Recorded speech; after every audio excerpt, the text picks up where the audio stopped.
He couldn't walk. They all laughed at him, but he became the Lion King of Mali. Sundiata was born into royalty. He was supposed to be the prince who would one day rule the kingdom of Mali, but he had a problem. He was born with such weak legs that he couldn't walk.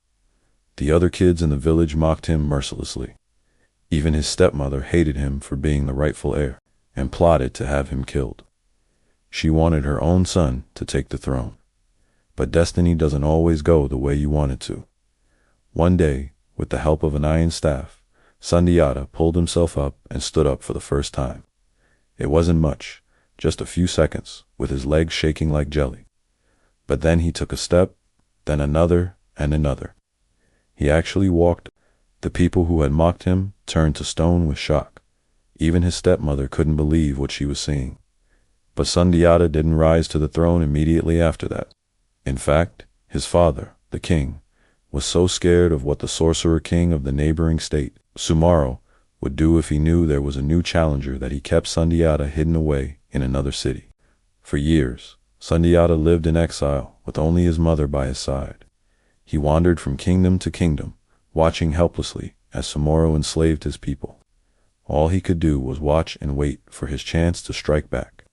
And that's when something amazing happened. Sundiata took his people's suffering and turned it into strength.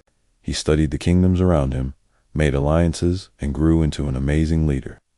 Sure, he had a limp and couldn't run as fast as the other warriors, but he didn't need to be the fastest or the strongest. He had something much better, a burning desire to free his people and make them proud. When Mali finally cried out for help, Sundiata knew it was his time. He led his people into battle against Soumaoro, the so-called invincible sorcerer-king.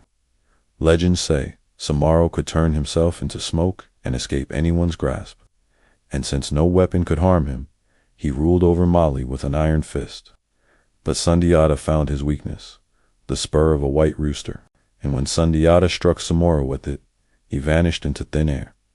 The spell was broken. Soumaoro was defeated. The boy who couldn't walk had become the hero who saved Mali. After his victory, Sundiata united the tribes of Mali and laid the foundation for the Mali Empire. It became one of the richest and most powerful empires in African history. As long as there are Malians, Sundiata's story will live on. That's why they call him the Lion King. Because just like a lion, he never gave up. He fought for what he believed in, and in the end, he won. That's 1 minute. See you next time.